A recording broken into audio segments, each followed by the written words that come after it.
Audrey, Alison. Thank you for joining me for your July 2015 forecast for the month. It's a beautiful, sweltering day out. I'm happy to be here. So thank you for subscribing and for joining me and for liking and sharing these posts and for your support on YouTube and my Facebook page and for booking readings with me at audreyallison.com. Let's start the full month with your full moon. It's 9 degrees Capricorn on the 1st of July. So this is not the only full moon we'll have this month. And when you have two full moons in 1 month, the second one is a blue moon, the latter of the two, and that's on the last day of the month on the 31st. However, we kick off the 1st of July with our Capricorn 9-degree full moon. There is a closure in your first house of body, of self. You're bringing an ending to possibly a physical ailment or a release of something in the body, in the self-focus, or there's a release of an awareness in this sector, something no longer serving you in the body. On the 8th of July, Mercury makes his transition out of Gemini, which I'm kind of stoked about. He's been in Gemini for a minute, and that's a little hectic because he's so full of details and analyzation, having ruled that sign. We like him in cardinal sign, like you. You're a cardinal sign. Now he's moving into Cancer. This is igniting the 7th house of relationships for you, of business partnerships, and of your soulmate energy. The 7th house of the others, the significant other, the business partner. Details, information, your speech, the way you're communicating with the loved one is smoothed over when Mercury is able to express himself in the 7th house. For people who are in relationships, this is going very well as far as how you're understanding each other. For those of you looking for a relationship, Mercury in the 7th is a great placement for some kind of online dating or interviewing process, you know, when you're going out on dates and setting up an online account or something like that. You weed out, the tendency to weed out the right people and the wrong people, weed out the wrong people and get the right people is stronger. So this works for you if you're looking. Now we have our new moon on the 15th of July at 23 degrees of Cancer, where Mercury is. So your new moon is in your 7th house of partnerships, Cap. This is a beautiful energy for starting a relationship. It's also beautiful energy for those of you in a relationship already to set up new boundaries or new guidelines for your relationship. And for those of you who are just single and flying by the seat of your pants, you could draw in something that you're not even looking for around the time of the 15th. And you might have to think about that. See, you tell them to put on hold for a minute. But you have some new energy happening in the 7th house of attraction and soulmate energy and other people taking notice. So this could be interesting. And also this applies, listen, if for those of you who want relationships, who are not in relationships, get out on the 15th of July. And even 2.5 days before and 2.5 days after. The 15th is a great day to get out and be seen so you can attract some of that energy your way if you're into it.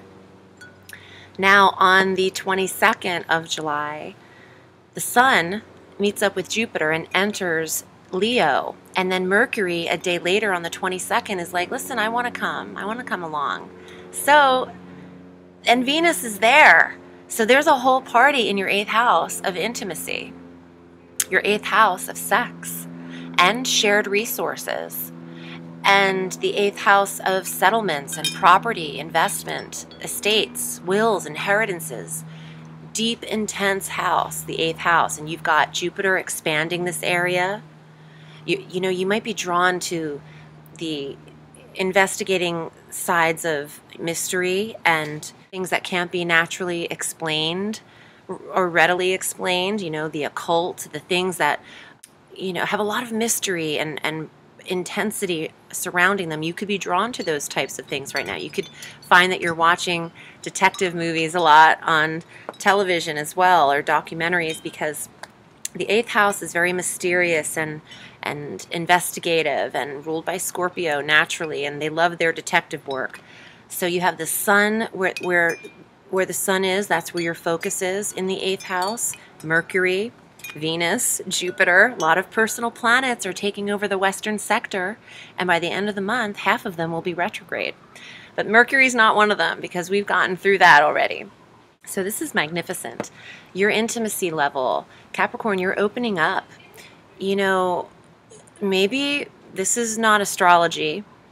This is a message, but maybe a few of you are very guarded in that respect of whether to open up and be vulnerable. And your 8th house is getting worked on. Yes, it's getting worked over. So you might be opening up a little bit more than you reasonably feel you should.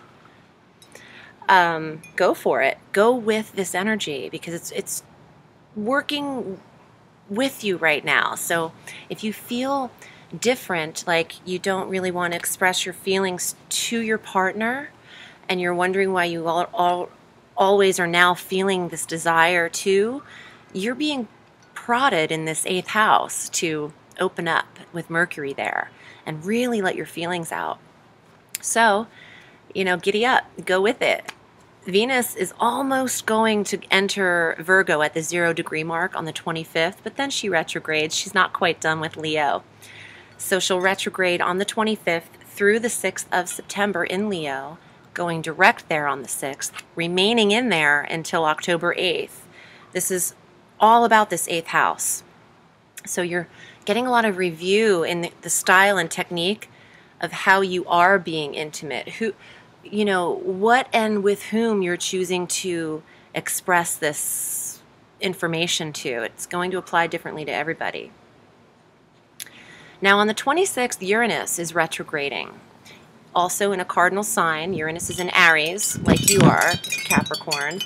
So he's retrograding at 20 degrees Aries, and this is the 4th house of environment and home. When Uranus retrogrades, this rebellious planet, the independence of this planet tends to want even more autonomy and wants to drive away people in a way, and wants to do everything by himself and get everything handled independently. And having him retrograde in the 4th house of home, you might start to internalize what it is that you need in the home versus what you don't, or maybe where you need to be living. You might maybe you want to break out on your own and get your own place, or a sense of independence about where you come from and the attachment to your mother could be occurring through that time. But Uranus retrogrades every year. This is a common thing, and he's been stationed in Aries for years, six years or so.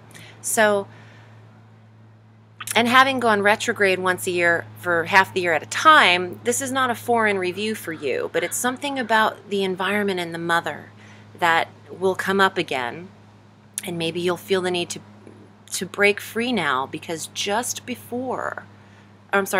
after this retrograde is this full moon, blue moon on the 31st, another release.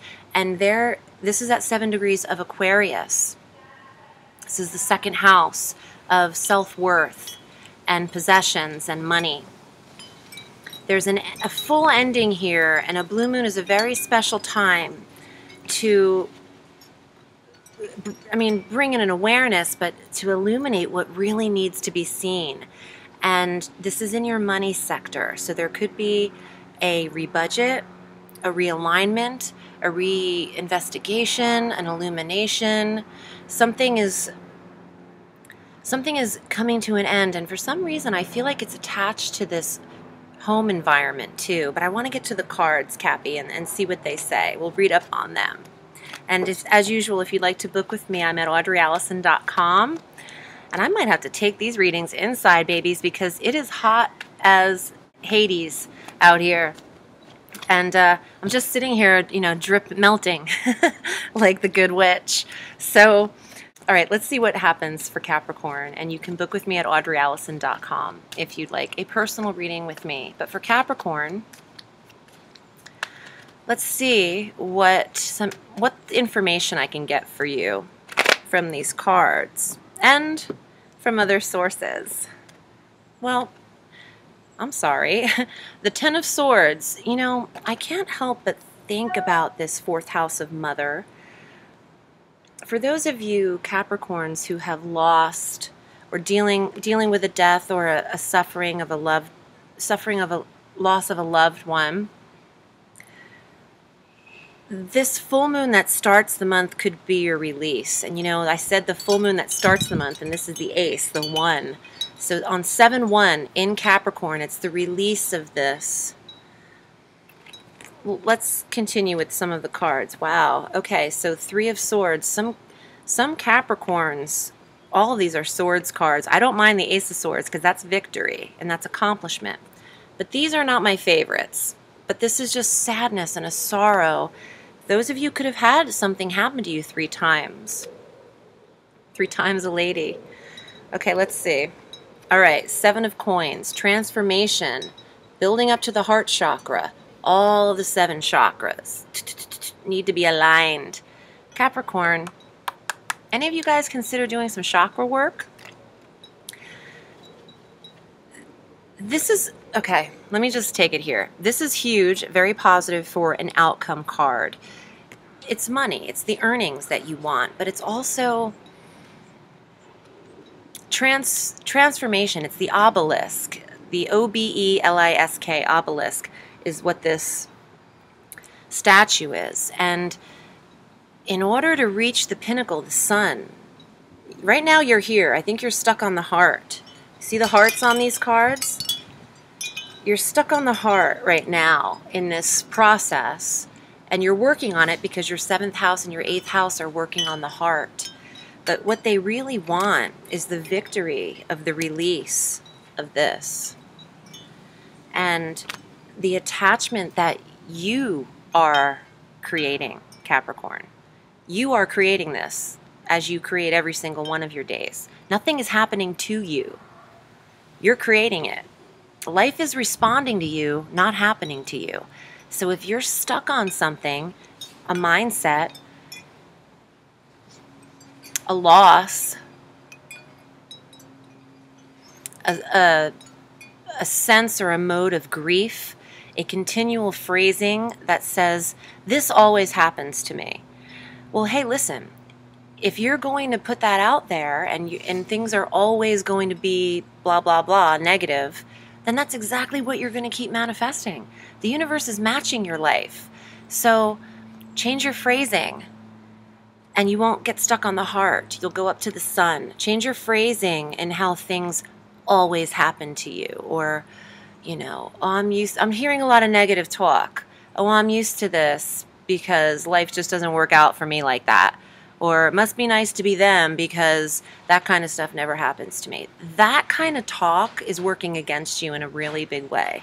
That kind of talk is keeping you here. Now, for those of you who aren't doing that at all, and you're not focusing, that's a message for a lot of Capricorns, okay? But look, here's the full moon, your full moon of release. There's victory in here. See how you're flying away? That's also Uranus and the autonomy and the freedom and the independence to take off on your own, and maybe getting your own place is something that you need to do when Uranus is retrograde in the 4th house of home. Maybe you're reviewing on how that can actually help the relationship. Who knows? Do like a Mia Farrow and a Woody Allen. They lived on the same floor in New York for like 20 years they were together, but they didn't live in the same apartment. All right, Cappy, listen, with these kind of cards, I'm sending you all the love, okay? Everything's a transit. Nothing lasts forever. And I love you, and I'll see you soon. Have a sweet month, and I'll see you in August. Bye.